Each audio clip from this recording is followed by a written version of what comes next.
Hello, नमस्कार प्रिय विद्यार्थियों, कैसे हैं आप सब लोग। एक बार फिर से मेरे यूट्यूब चैनल मंजू ज्ञान धारा पर आपका हार्दिक अभिनंदन है। कल वाले वीडियो में हमने भाषा का सामान्य परिचय पढ़ा। उसमें मैंने बताया कि हिंदी शुद्ध शब्द कैसे लिखा जाता है, हिंदी की उत्पत्ति कैसे हुई, कौन सा परिवार है, उसमें सब भाषाएं कहाँ कहाँ से आई, पहली भाषा कौन सी आई।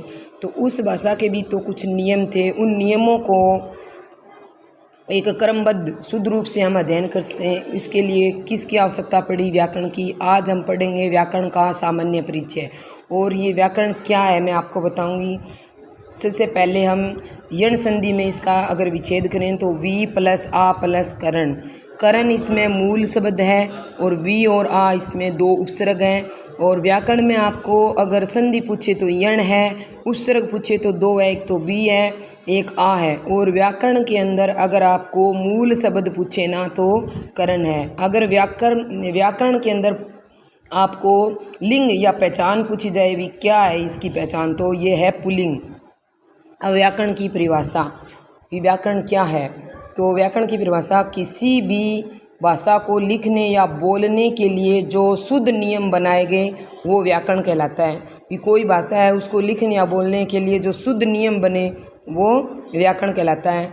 इससे भी सरल रूप में अगर हम देखें तो नियमों का क्रमबद्ध समूह, जो नियम होते हैं ना उस नियमों का क्रमबद्ध समूह व्याकरण कहलाता है। अब व्याकरण को कितने भागों में बांटा गया है ये देखना है। ये है व्याकरण के 3 भाग हैं। कौन कौन से? एक है वर्ण विचार, दूसरा शब्द विचार, तीसरा है वाक्य विचार। अब वर्ण विचार में क्या आता है? स्वर और स्वर के भेद आते हैं, व्यंजन और व्यंजन के भेद व उच्चारण स्थान। इसमें वर्ण विचार में एक तो स्वर आता है, स्वर के सारे भेद आते हैं, फिर व्यंजन आता है, व्यंजन के भेद आते हैं, और उच्चारण स्थान भी कौन सा अक्षर मतलब कहाँ से बोला जाएगा ये वाला। और जो शब्द विचार है उसमें लगभग हमारी 70% हिंदी आ जाती है। उसमें संज्ञा है, क्रिया है, लिंग है, वचन है, कारक है, काल है, तत्सम तद्भव, ये सब बहुत सारे मुहावरे हैं, लोकोक्ति है, सब इसमें आते हैं। और वाक्य विचार, वाक्य विचार में क्या होता है? वाक्य के भेद और वाक्य शुद्धि आती है। तो अब आगे हम देखेंगे, आज हम पढ़ेंगे इसमें स्वर। आपको समझ में आ गया व्याकरण के बारे में कि व्याकरण में कौन सी संधि है? तो यण संधि द्वारा इसका विच्छेद किया जा सकता है। व्याकरण में कितने उपसर्ग है? 2 है, वी और आ। इसमें मूल शब्द पूछे तो आपको बताना है कर्ण मूल शब्द है, संस्कृत के क्री धातु से बना हुआ है। और इसमें अगर आपको लिंग पूछे तो पुल्लिंग है। परिभाषा आपने देख ली। व्याकरण के भाग पूछे तो 3 होते हैं। ये कौन कौन से देख लो, वर्ण विचार है, शब्द विचार है और वाक्य विचार। तो आज हम वर्ण विचार में पढ़ेंगे स्वर। भी स्वर क्या है, स्वर के भेद कितने हैं। तो देखो स्वर कुल स्वर होते हैं 11। कुल कितने स्वर होते हैं? 11। स्वर की परिभाषा, जिन वर्णों को बोलते समय मुख से रुकावट नहीं होती हो स्वर कहलाते हैं। यानी किसी भी प्रकार से किसी भी प्रकार की कोई रुकावट ना आए, बोलते समय स्वतंत्र रूप से बोले जाए वो स्वर कहलाते हैं। यानी जिन वर्णों को निर्वाद या स्वतंत्र रूप से बोला जाता है वो स्वर कहलाते हैं। निर्वाद का क्या मतलब होता है? बिना किसी बाधा के। अब आपको देखना है, आपको पता चल गया अभी कुल स्वर कितने होते हैं? 11 होते हैं। कौन कौन से? ए, आ, ई, उ, री, ए, ऐ, ओ, औ।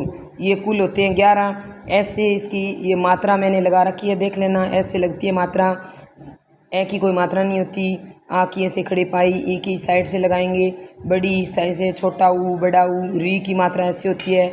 फिर इस पर जो ए है इस पर कोई मात्रा नहीं दिख रही है लेकिन एक मात्रा है। और ये ए पर एक है, यहाँ पे 2 आएगी, ओ और औ। अब आपको देखना है कि पहले कितने स्वर होते थे। पहले हमारी वर्णमाला में 12 स्वर थे।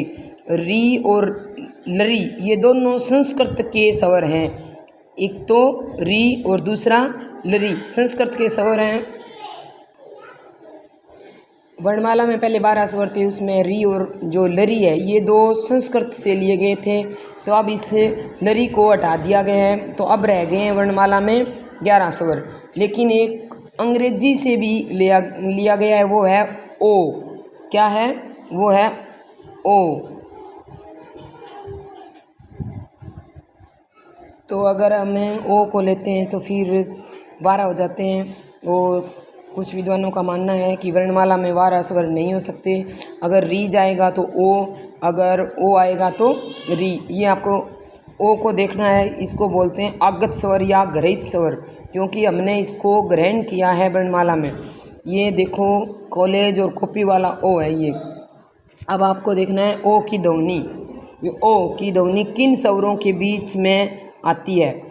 ये जो ओ है ना, ये ध्वनि किन स्वरों के बीच में आती है। ना तो ये आ है, ना ये ओ है, ये तो ओ है। ओ कौन सा? कॉलेज, कॉपी, डॉक्टर, इन सब में जो आता है वो।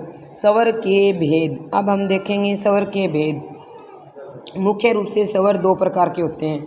अगर आपको सीधा पूछा जाए, वैसे तो स्वर बहुत सारे होते हैं, लेकिन यहाँ मुख्य रूप से स्वर 2 प्रकार के होते हैं, ह्रस्व स्वर और दीर्घ स्वर। ह्रस्व स्वर में आता है ए, ई, उ, ऋषि, ये 4 आते हैं। और दीर्घ में आ, ई, उ, ए, ऐ, ओ, औ, ये 7 आते हैं।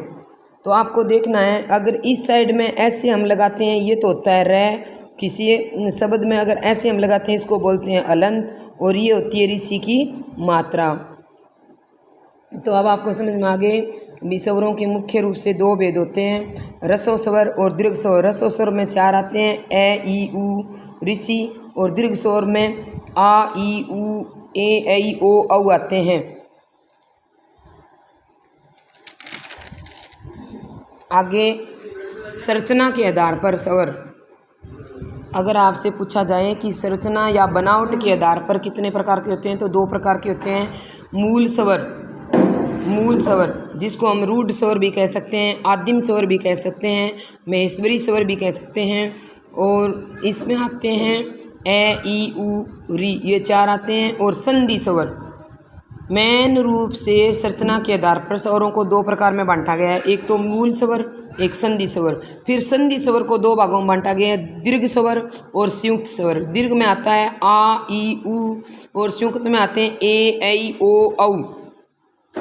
अब दीर्घ कौन से होते हैं? जो सैम परिवार से बने होते हैं, जैसे ये ए है, और ये ए किससे बना हुआ है? ये आ किससे बना हुआ है? ए प्लस ए से, यानी सैम परिवार से बना हुआ है। इधर ए और इधर ए से मिल, छोटा ए मिल के क्या बनता है?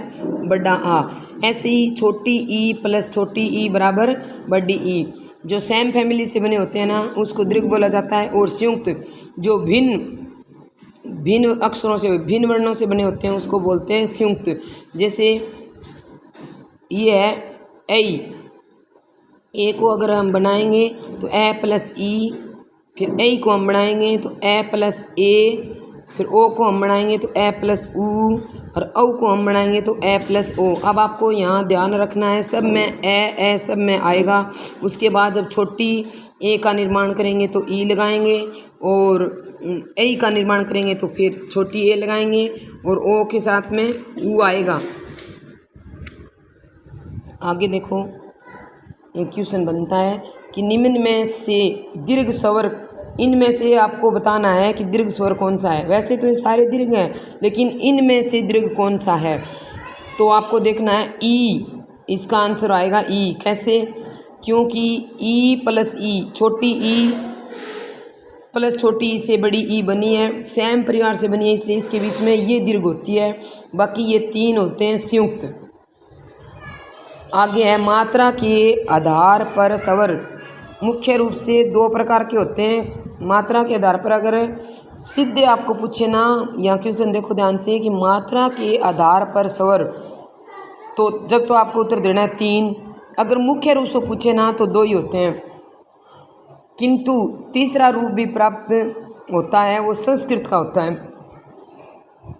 लघु, ऐसे खड़ी पाई आएगी, लघु एक मात्रिक वाले होते हैं। गुरु ऐसे एस के समान आएगा, द्विमात्रिक वाले होते हैं। प्लुत ऐसे कृषि वाला जड़ जैसा आएगा, त्रिमात्रिक होते हैं। इसमें ओम, और लघु में ये आएंगे ए, ई, उ, री, और द्विमात्रिक में आ, ई, ए, ऐ, ओ आएंगे।